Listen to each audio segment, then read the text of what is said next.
Bushfires continue to burn out of control in southeastern Australia, and officials say the situation is only going to get worse. The scale of the fires is stretching resources on the ground, and there are clearly communities that need additional help. Conditions are ripe for fires to spread. High winds, high temperatures, and the ground is extremely dry. Officials are doing everything they can to contain the flames, including calling in the military. Laura McQuillan is on this story for us. Laura, take us through some of these latest developments. Well, some news just coming out of Australia in the past hour or so, Jen. Hundreds of homes reported destroyed in New South Wales just overnight. 5 firefighters injured in 2 states, suffering burns and smoke inhalation, trying to battle the flames overnight. You're looking there at Kangaroo Island, and there's confirmation that 2 men died there, a father and son, trying to escape in that vehicle when it was overrun by flames. A third of that island off the southern coast of Australia has now burned. The mayor described it as looking like a nuclear bomb has gone off, and you can see why. There's very little left there. And now the death toll is at 23, with at least 1,500 homes, if not more, destroyed. And this is just the start of the fire season. There are at least 8 weeks to go, and officials are warning things are going to get much worse, Jennifer. We know the firefighters there are stretched thin already. They are exhausted. What kind of extra help are they getting, if any? That's right, because these are volunteer fire brigades. They have so little resource. So the Prime Minister of Australia, Scott Morrison, yesterday announced that the government will spend $20 million leasing more firefighting planes, something that fire crews have been crying out for 18 months now. Also sending in 3,000 Army reservists to help with the effort to evacuate people, to establish fire breaks. But just seeing a short time ago, the Rural Fire Service Commissioner saying he wasn't warned about that news, and he's disappointed by it. He says it's going to make firefighters' job even harder, because now they've got to figure out what jobs those reservists are going to do and how they'll work alongside firefighters. He's communicated that to the Prime Minister's office, and that's just another blow to the government in Australia, already facing so much criticism for its stance on climate change, for the Prime Minister holidaying in Hawaii as the country burned. You saw him just days ago with firefighters refusing to shake his hand. So things going from bad to worse, not just for the government, but in terms of those fires as well. And of course, we are expecting things to get even worse in the days and weeks ahead. Thank you, Laura. And we will talk more about anger against the government with my next guest. Peter Logue is a former journalist. He has fled his home in a small town near Cobargo, where he organizes a folk festival every year. Joining us now from Canberra. Thank you so much for your time, sir. I'm happy to talk to you. Let's start by where you are now and what the conditions are like. I'm in Canberra. It's about 8 o'clock, just after 8 o'clock in the morning. Outside looks like a nuclear winter, or maybe I should say a nuclear summer. Yesterday it was 45.5 degrees. That is astonishing.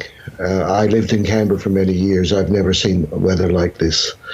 We're a wealthy, developed country, and what we're seeing now is the destruction of a coastal economy that has been much loved by Australians. It's where they've holidayed for many years. And we're seeing the destruction of a coastal ecology, where forests and animals are just disappearing and being wiped off the map. It is a disaster of biblical proportions. Peter, as you were answering, we were watching some images of people walking around wearing masks over their face. It looks like Beijing. Is this becoming the norm there now? I'm wondering what it's like when you go outside. Well, even inside, my father-in-law, who has who has breathing problems, is downstairs wearing a respirator. In the house, my wife is wearing a P2 mask. I'm thinking of taking up smoking to improve my air quality. It's just appalling, absolutely appalling. And as your previous reporter said, it's only going to get worse. I must say that overnight, I have a next-door neighbour in the property next to me. I live on a 5-acre property just outside of Cobargo, on a hill overlooking a beautiful valley.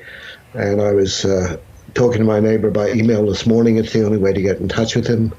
And he said that conditions have eased, but my house went very close to being burnt down last night, as it did on New Year's Eve.